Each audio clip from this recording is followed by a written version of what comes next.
Lepo pozdravljeni v oddaji Poglobljeno v stanju. Danes bova govorili o bolečini in odpuščanju. Torej o tem, da je bolečina lahko velika priložnost za rast. Stanju pa imava danes pripravljeno tudi presenečenje in sicer bova podarili Tanjino knjigo. Ključ do presenečenja pa boste lahko našli v oddaji, tako da predlagam, da pozorno poslušajte. Imava pa pripravljeni še dve stvari. Tanja, kaj? Ja, eno, glede na to, da če naju spremljajo in gledajo, bova vsak mesec oziroma vsako oddajo bova povedali afirmacijo, katera je na primer meni pomagala, da sem zaradi tega danes, srečnejša, bolj notranje mirna.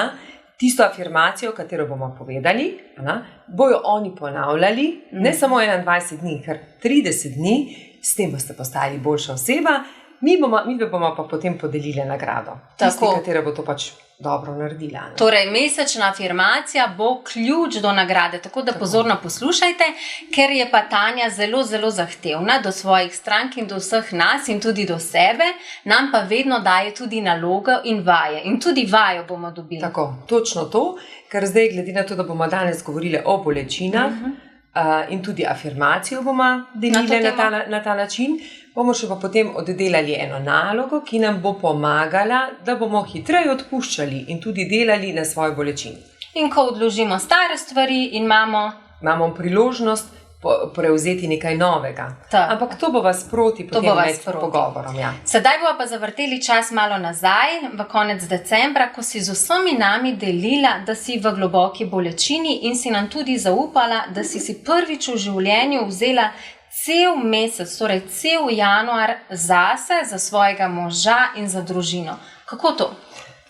Evo, zelo dobro, zato je tudi dobro, da govorimo o tej temi. Z možem sva 2 leti nazaj se odločila, da bomo upravljanje podjetja predala našemu direktorju in s tem sva tudi potem si midva nekako postavila drugačne vrednote, katere so nas pa prej vodile v družinskem podjetju. To meni, njegove vrednote so bile mogoče malo več lahkotnosti, več veselja, več časa za družino, medtem ko moje vrednote, ker sem v inštitutu pa kar padla in resno se predala temu delu, je pa še vedno bila zelo visoka ta vrednota delo, ki ne govorim zdaj delati 24 ur na dan, ampak da resnično želim nekaj pomagati ljudem. In s tem je tudi prišlo do tega, da je mož tudi znal zakričati in mi konkretno povedati, da če ne bova nekaj na tem naredila, je tudi v igri najina veza, kar pomeni, da sem takrat resnično začutila tako močno bolečino pri tem in sem videla, da sva v vseh teh 18 letih bila odlična, to pomeni, da smo se zelo ponotranjila po vrednotah. Zdaj so se pa vrednote samo malce oddaljile, to pomeni, te vrednote, ki smo si jih postavila 2 leti, so super, moje me še kar nekako držijo v tej učinkovitosti, pa v službi, medtem ko on se je pa že malce bolj predal. Ampak to samo pomeni, da če želimo živeti polno življenje, je prav, da sprejmemo to bolečino. Jaz sem se iz te bolečine zelo veliko naučila. No, to sem te želela vprašati, ker ti si nam povedala takrat, da si šla sama na morje in da si se potopila v bolečino. Kaj ti je ta bolečina dala? Kaj nam da lahko bolečina? Ja, najbolj, kar nam da, da začnemo sprejemati sebe, da se sprejmemo, potem pa da tudi ozavestimo, zakaj do tega prihaja. No, in to je tisto, kar mi je krasno, da bomo danes govorili o tej temi, ker v družinskih podjetjih je zelo veliko bolečine. Resnično veliko bolečine, ki je prekrita zaradi tega, ker ni prav, da to delimo z drugimi. In jaz želim, da se danes te bolečine dotaknemo, mogoče marsikomu pomagamo na tej poti, da ve, da je to nekaj, kar je izredno dobra priložnost za rast, izredno dobra priložnost za odpiranje strahov in dejansko ozavestiti tiste vzorce, ki jih imamo. In ko sem se odmaknila na morje, 2 opciji sta. Če delaš na sebi, to, kar bomo danes delili afirmacijo, nikoli ne prideš več v to jezo, v to sovraštvo, kar se dogaja, ampak prideš najprej v žalost. In veš, da v tej žalosti se skriva nek izvor, iz katerega je potrebno poiskati nekaj najbolje. Meni kaj je pomagalo? Meni je pomagalo to, da sem videla, da sem na nek način tudi obremenila moža z mojim delom, glede na to, da on se odločil, da bi bil malo bolj lahkoten. In s tem potem tudi se zavedaš, da če pravilno nastaviš vloge v družini, v zakonu, da lahko čisto vse dobro delaš, kljub temu, če vrednote malce se razidejo, se lahko ponovno vrnejo nazaj. Ampak si predstavljam, da je to se mora pogosto dogajati v družinskih podjetjih, ko se recimo, mož pa žena sploh ne zavedata svojih vrednot in kako se razideta in potem to bolečino nekako želita skriti, a ne? Prvo zaradi tega, ker takoj, ko je v družinskih podjetjih, je povezano tako osebno področje kot poslovno področje. Ja. Čeprav jaz sem vedno mnenja, da ko je človek ko človek uživa na osebnem področju, uživa tudi v poslovnem, ne glede, ali je to družinsko podjetje ali karkoli. Ampak v družinskem podjetju je pa še to dodatna specifika. Kaj ti, če ne razrešuješ in ne želiš deliti svojo bolečino s komerkoli, ta vzorec prenašaš potem na svoje otroke. Avtomatsko ga prenašaš. Se je to tudi vama zgodilo? Seveda, se že pogledamo, če še zdaj samo pogledamo, midva imamo 2 sinova. Ja. Če midva ne bi odkrila te bolečine, ki se je meni dejansko zgodila, lahko da bi nekdo od mojih otrok to prevzel. In kaj imajo še družinska podjetja? Družinska podjetja imajo nekatera zelo močno tudi ta vzorec nesprejetosti, zato ker štelijo iz povprečja. In potem njihovi otroci, če starši se s tem ne ponotranijo in ne sprejmejo, da so drugačni, ta vzorec predajo svojim otrokom. In potem je še huje. Zakaj? Ker ga mi potiskamo, ga tlačimo dol, otroci pa to potem dosti bolj znajo izraziti. In tudi recimo, ko ti veliko delaš z družinskimi podjetji, ne? In ko se pogovarjaš z njimi, v bistvu vedno najprej postavljate temelje. Bravo. In kaj so temelji? Vrednote. Točno. To je čisto enako, ko se vprašamo, pri sebi, ne? Kdo smo. Ja. In če mi znamo sebe opisati preko vrednot, to so naš temelj, iz tega mi potem vemo, kaj je naše poslanstvo in tudi imamo pisto narejeno za našo vizijo. Takrat lahko vemo, kje se lahko vidimo čez 5 let. In v podjetjih, v družinskih podjetjih ponavadi ne nastanejo na način, da se oni zdaj odločijo, da bodo naredili družinsko podjetje, ampak lahko nastane iz kakšne bolečine, lahko nastane, ker nekdo ne želi imeti vodjo nad seboj in tako naprej. In v družinskih podjetjih, ko so postavljeni najprej temelji in so to vrednote, poslanstvo, vizija, potem lahko generacija na generacijo rastejo. In tudi vedejo, kdo je njihova stranka, kdo so pravi zaposleni, vse, ne? Točno. Kaj je še pomembno pri tem? Če mi ne poznamo svojih vrednot, mi privlačimo v podjetje ljudi s podobnimi vzorci. Ampak kaj pa je drugega? Mi imamo vzorce, ampak če imamo vrednote, vemo, kakšni ljudje so primerni za nas. Če pa te vrednote ne napišemo in če rečemo, v redu, to je samoumevno, potem pa privabljamo marsikoga samo z bolečinami in potem zelo težko rastemo v podjetju. Zakaj? Kaj se lahko zgodi? To, kar se je meni pa Igorju zgodilo. Midva z Igorjem sva v decembru prišla do najne bolečine, kjer je moj mož želel, da več časa preživim z njim. Zato sem si tudi vzela mesec dni prosto. Ampak v službi pa ne pride časi do tega, ampak se hitro razidejo. Ker trčijo v bolečino in ne razrešijo, pozabijo, da pa je to samo nekaj, kar je lahko odlična priložnost za rast in potem se brez veze razidejo. Tako da, resnično predlagam v družinskih podjetjih, ker vem, da se nimajo s kom pogovarjati. A je zelo težko, lahko delodajalec ali pa rečemo lastnica, lastnik, kdorkoli gre zdaj potožiti svojemu sodelavcu, ne bomo zdaj govorili podrejenemu, ampak dejansko nikoli ta sodelavec ga ne more gledati, ne more biti njegov prijatelj, če mu daje plačo. In če si dovoli oseba razkriti, odpreti, pogovarjati, ker to ne pomeni, da je žrtev. To samo pomeni, da je ranljiv in da potrebuje pomoč.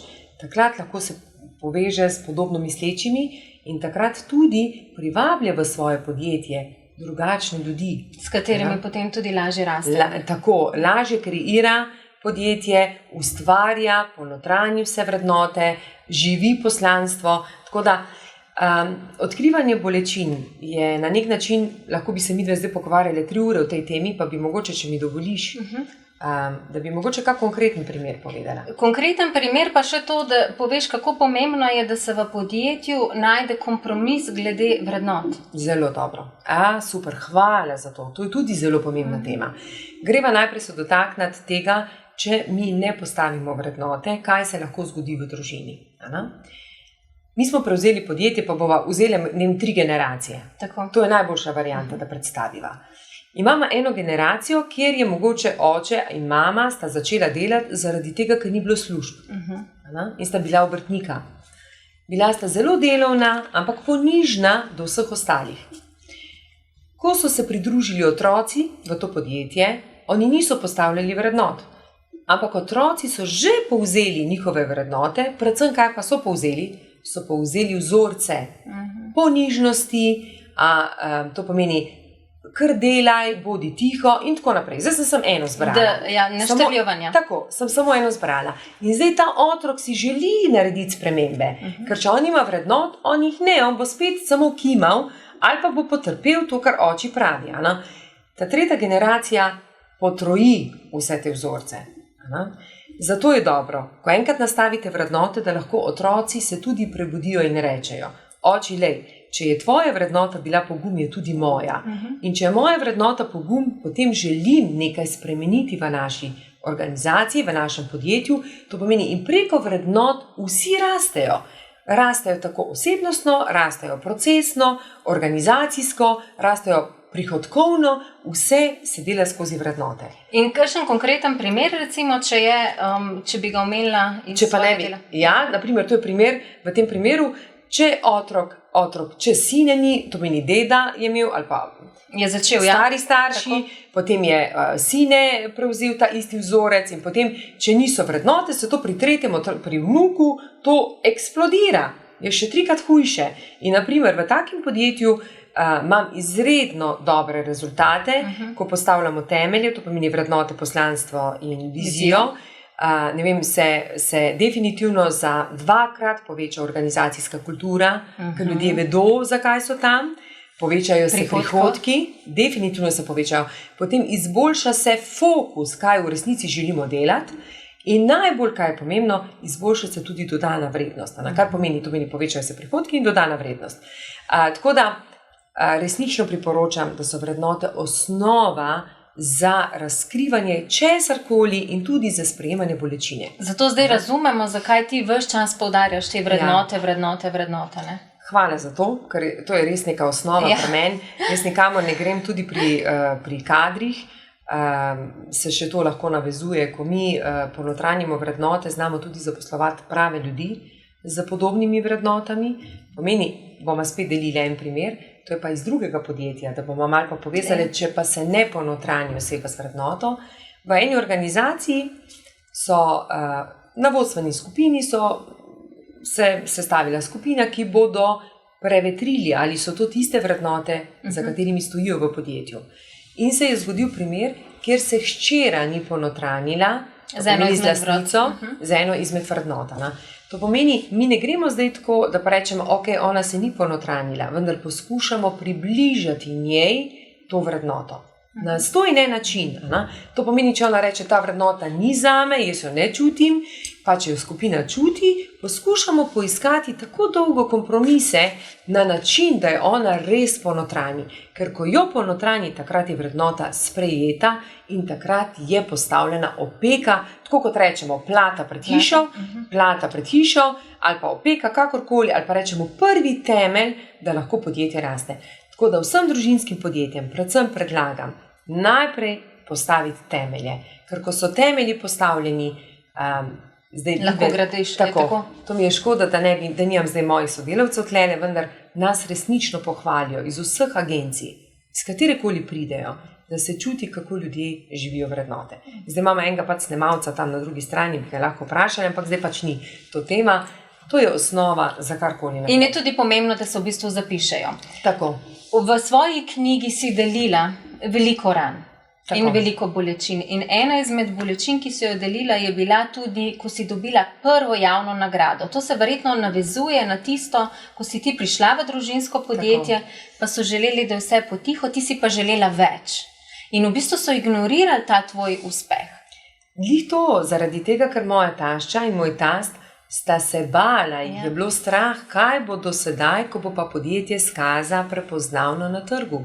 Njuna vrednota in tudi od mojega moža, ki jo je vsekakor jo po notranju in tudi že vzel jo je z njima, je bila ta, da ostanemo v zadnji, kar to pomeni, bodimo ponižni, ne stopamo v ospredje, bodimo hvaležni, čeprav sem iskrena, presrečna, res sem hvaležna za to, ker so mi dali zelo močno hvaležnost za vse.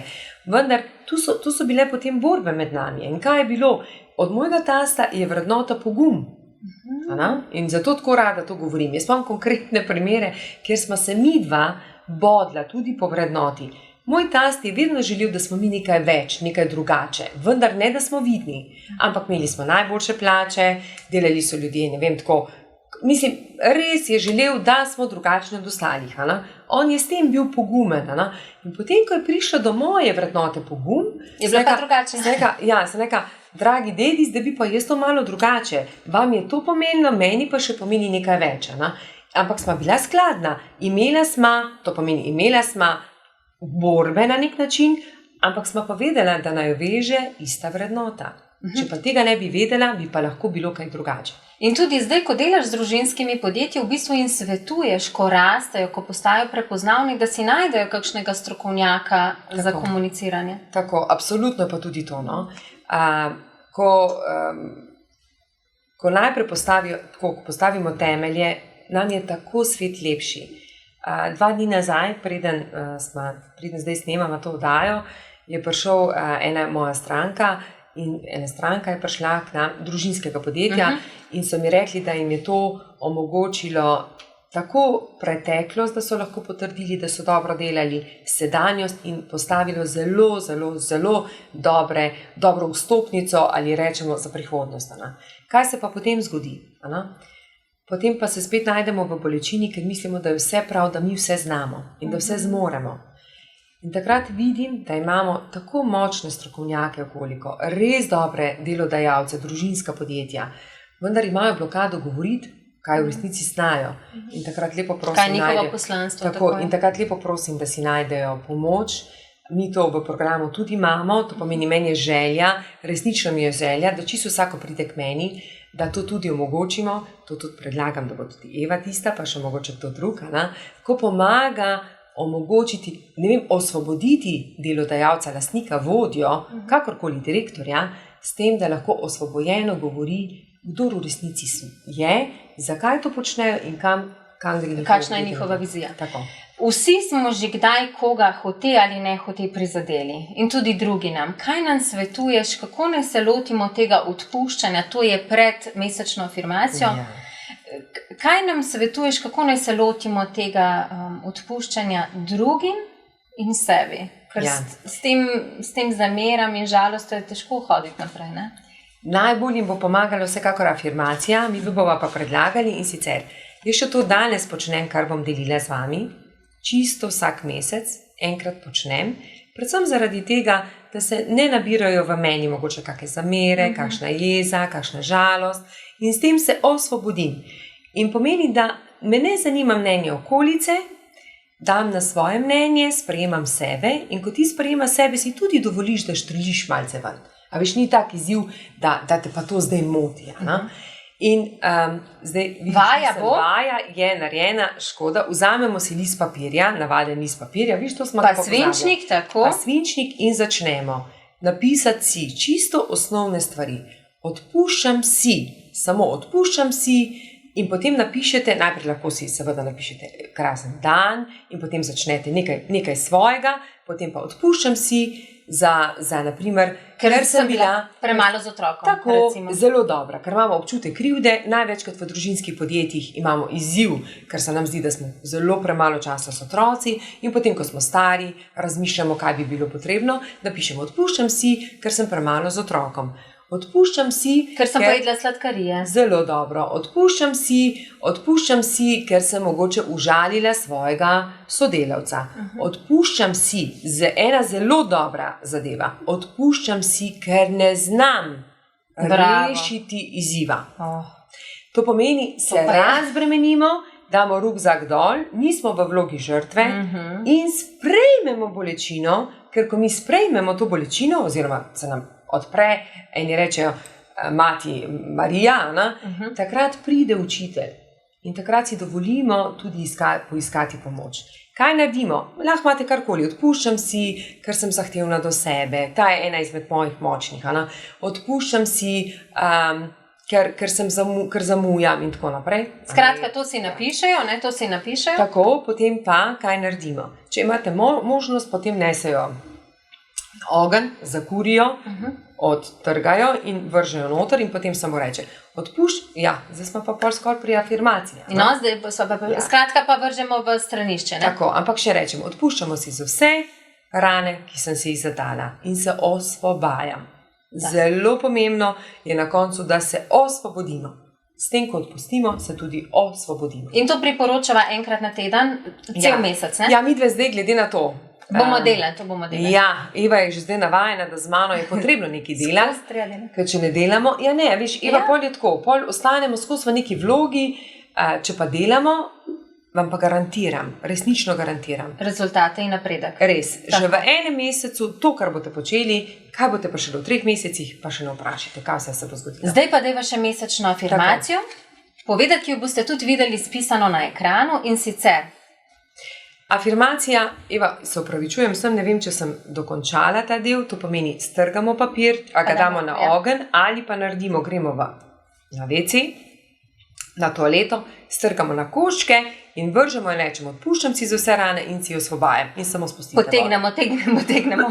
Tako, potegnemo in tudi se osvobodimo. Zdaj se bova pa dotaknili afirmacije, ki bi jo želela, da jo ponavljate zjutraj in zvečer. Vsako jutro in zvečer. Pri meni je bilo tako, da sem si napisala na ogledalo, potem imela sem papirček na računalniku zalepljen. Ta je bila osnova za to, da sem si dovolila sprejemati lepe stvari. To je taka čista osnova, da lahko rečem, bolečina je nekaj dobrega, sprejemam. Afirmacija se pa glasi, odpuščam si za vse rane, ki sem si jih zadal ali zadala v življenju in se sprejemam točno takšna, kot sem. Seveda je to na začetku težko, to ni tako enostavno, tako da... Ampak z vajo bomo to potrdili. Je pa ta afirmacija, kot sva že rekli, tudi ključ do knjige. Prosim, izpišite afirmacijo v komentar. Mi bomo pa žrebali. Tanja bo pa v četrtek v svojem liveu izžrebala nagrajenko in tudi ponovila vajo in vas vprašala, če imate kakršnekoli izzive. Sedaj bi pa predno končava. Morda samo še to, v knjigi si delila veliko ran. Zakaj si to delila z nami? Prav s tem namenom, to me tudi moj sin vprašal. Mami, zakaj si napisala knjigo in delila svojo osebno zgodbo? Zaradi tega, da povem vsem vodjem, vsem lastnikom, vsem lastnicam, da niso same. In da, ko si bodo dovolili odpreti, pokazati to svojo ranljivost, kar to ne pomeni, da so v vlogi žrtve, ampak da si dovolijo poiskati pomoč, bo ta pomoč prišla.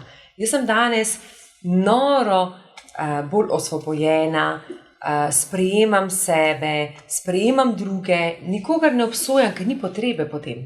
In srčno upam, da bo ta moja knjiga zaokrožila. Prodanih je že zelo veliko, ampak je še vseeno, mislim, da pa še imamo prostora. Jaz res upam oziroma priporočam, da si to knjigo preberete najprej enkrat. To je takoj, da jo prebereš. Jaz sem jo prebrala v dnevu in pol, jaz se sploh nisem mogla odložiti.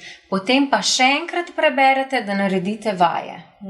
In potem jo ne odložiti v omaro ali pa na polico, ampak jo imejte kje blizu, tako da zjutraj, ko pijete kavo, čaj, da odprete, kjerkoli pač odprete in preberete in garantiram vam, da tisto, kar boste prebrali, mesečna afirmacija in tudi vaje so v bistvu pot v pravo smer, ne Tanja? Če samo pogledava, midve sva se našli pred spoznamo se že nekaj let. Ampak po knjigi ali pa po najinem obredu so se najne poti spletle in dejansko si zaupava, znava deliti tudi bolečino, skupaj rasteva in tako naprej. Ne? Tako da jaz resnično mislim, da knjiga je ena taka Biblija za ženske, Res Biblija za kjer ženske. se lahko spoznajo, kjer lahko začutijo, da so lahko v vlogi žrtve, to, kar bova tudi se pogovarjali, ampak vsaka lahko postane zmagovalka. Samo če dela na sebi, predvsem če se napolni s hvaležnostjo in če si dovoli zavedati, da je v njej vsa moč, da prije do te spremembe. No, in ravno to na strani 99, če dovolite, bi zdaj prebrala, kar si zapisala in se mi zdi zelo, zelo pomembno, ker se velikokrat znajdemo v tem. Vsaka bolečina, vsak jok, neprespana noč niso znak šibkosti ali neuspeha, ampak so trening in na koncu, če ne obupaš, te vedno čaka nagrada. Vsi smo imeli že prejokane noči, mokre pavštre, boleče in vsi mislimo, da je groza, v bistvu pa ne. Če zdržimo, če sprejmemo, če se naučimo, najdemo nauk, ne? Točno to, tako kot si rekla, to je najlepša priložnost za rast, iz tega dobimo več priložnosti in poslanstvo nam je namenjeno nekaj več. Ano? In vsak ima v bistvu svobodno izbiro, da katerikoli dogodek se nam zgodi, imamo svobodno izbiro, kako bomo pogledali nanj.